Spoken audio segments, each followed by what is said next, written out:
ধন্যবাদ কমল সুন্দৰ শইকীয়াদেৱ। তেখেতৰ যি বক্তব্য পাঠ কৰিছে তাত এটা দায়িত্ব অৰ্পণ কৰিছে।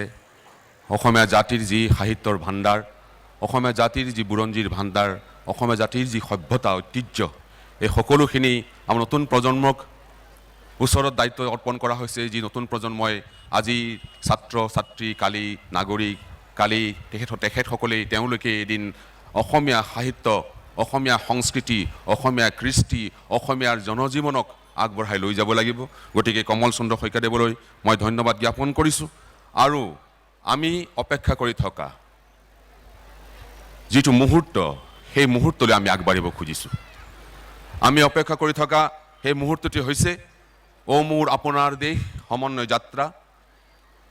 যিগৰাকী ব্যক্তিৰ কলমেৰে নিগৰি ওলাইছিল, অ' মোৰ আপোনাৰ দেশ, অ' মোৰ চিকুনি দেশ, এনেখন শুৱলা, এনেখন সুফলা, এনেখন মৰমৰ দেশ। এই গীতটি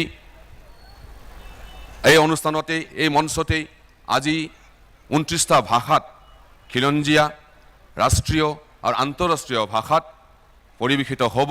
আৰু পৰিৱেশন কৰিবৰ কাৰণে বিভিন্ন অনুষ্ঠান প্ৰতিষ্ঠানক আমি আমন্ত্ৰণ কৰি আনিছোঁ। আমি প্ৰথমেই মই নগাঁৱৰ ৰাইজক আন্তৰিক ওলগ জ্ঞাপন কৰিছোঁ। নগাঁৱৰ ৰাইজৰ উপৰি নগাঁও জিলাৰ বিভিন্ন প্ৰান্তৰ পৰা আহি এই অনুষ্ঠানত অংশ লোৱা সকলো ৰাইজলৈ আন্তৰিক শুভেচ্ছা জ্ঞাপন কৰিছোঁ।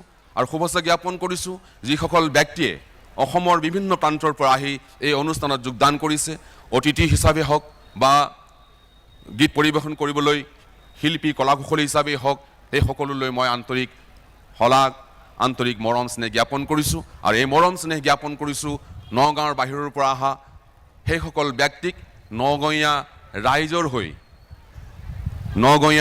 হৈ আন্তৰিক শ্ৰদ্ধা, মৰম, ওলগ জ্ঞাপন কৰি আমি আমাৰ অ' মোৰ আপোনাৰ দেশ সমন্বয় যাত্ৰাৰ অনুষ্ঠান আগবঢ়াই নিব খুজিছোঁ।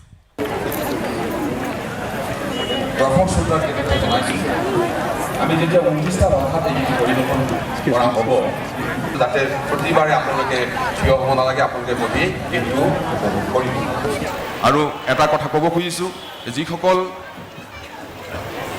কলাকুশলী ইয়াত আহিছে গীত পৰিৱেশন কৰিবলৈ, তেখেতসকলে গীত গোৱাৰ পিছত আমাৰ স্মাৰক প্ৰদান কৰা হ'ব। তেখেতসকলৰ দলপতিক আমি স্মাৰক দিম আৰু সেই দলপতিয়ে স্মাৰকখিনি গ্ৰহণ কৰি সকলো শিল্পীক বিলাই দিব লাগে বুলি কোৱা হৈছে।